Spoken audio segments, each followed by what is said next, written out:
একটা ছেলে কি সুন্দর, 18 বছর, 20 বছর, 25 বছর, এরকম তাগড়া একটা জওয়ান, তার ভিতরে এতটুকু বুঝ নাই যে আমি যে একটা মানুষ, আমার কি করা উচিত, এই বুঝটুকু যার নাই, সে কি পরিমাণ মূর্খ, কি পরিমাণ নাদান। আপনি ভাবেন, সকালবেলা ঘুম থেকে উঠে আরেকবার ঘুম যাওয়া পর্যন্ত একটা মোবাইল তার সঙ্গী, আর কতগুলো বন্ধু 4-5 জনের লগে আড্ডাবাজি, এরা তার সঙ্গী। এরার লগে একবার খারাইয়া মুতে, একবার বৈশা মুতে, একবার মোবাইল চায়, একবার নর্তকী দেখে, একবার নাচ দেখে, একবার কানের মধ্যে ইয়ারফোন লাগাইয়া গান শুনে, একবার মাইয়া দেখলে এটার ফিসে ফিসে হাঁটে, আরেকবার বেডি দেখলে এটার ফিসে ফিসে হাঁটে, একবার অসভ্য কথাবার্তা একজন আরেকজনের মধ্যে আলাপ সালাপ করে, আবার কতক্ষণ গেমস খেলে, আবার কতক্ষণ কি আপনার এই মোটরসাইকেল ফাইলে মোটরসাইকেল চালায়, হ্যাঁ, শিক্ষার হই হুল্লুর।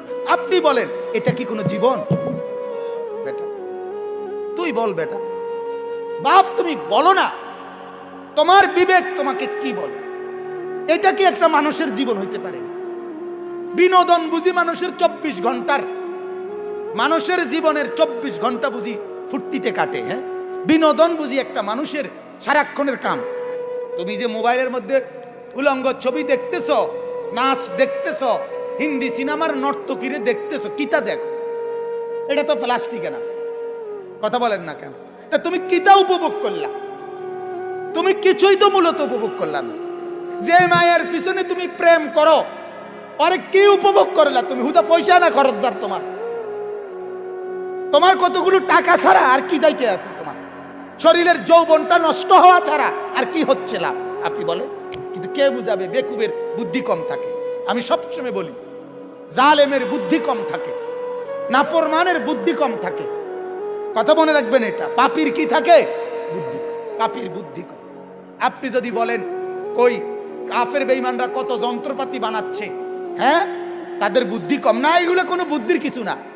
এটা মালিক আল্লাহ কোরআনে স্পষ্ট আছে, আমি পৃথিবীতে যখন যেই জিনিসটি যখন যেই মুহূর্তে বানাবো, এটা আমি আমার কোনো না কোনো বান্দার মাথাতে আমি এটার ফর্মুলা ঢেলে দেই, সে এটা করতে থাকে। কথা বুঝছেন কিনা? আপনি নয়তো যে বেটা ট্রাক বানাইছে তারে আপনি মোবাইলটা বানাইতেন কোন? হেতে কমায় পারি না, কাফারস টাকা তুই এত বড় ট্রাক বানাইতে এলে তুইটা বানাইতে পারছ, এটা তো ছোট। কথা বলেন না কেন? না না, এটা ছোট বড় লইয়া কথা না, আল্লাহ তাআলার ফয়সালা এটা, যাকে দিয়ে আল্লাহ যেই কাজটা করান, ঠিক কিনা বলেন না কেন? হ্যাঁ, আমি আমার জীবনে একবার আমাদের কুমিল্লা, কিছুদিন আগে কুমিল্লা আমাদের ইজতেমা হয়েছিল, দাওয়াত তাবলীগের ইজতেমা হয়েছিল। তখন ওইখানে আমরা মাদ্রাসা থেকে গিয়ে গিয়ে মাটি কাটছে ছাত্র ওস্তাদরা। আমি 3টা কোপ দিছি, মাটির কোপ, মানে কোদাল দিয়া আমি কাটতে গেছি, হুইয়ে এলেছি। আমি বুঝি না এটা আমার দৌড়।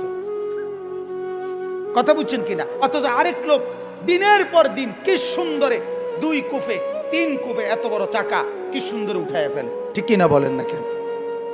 কুল্লুন মুয়াসসারুন লিমা খুলিকা লাহু, এটা হাদিস, আল্লাহর নবী বলছে, যাকে আল্লাহ তাআলা যে কাজের জন্য বানিয়েছেন, যাকে দিয়ে আল্লাহ যেই কাজটা নিবেন, তার জন্য আল্লাহই কুদরতি ভাবে সেটা সহজ করে দেন।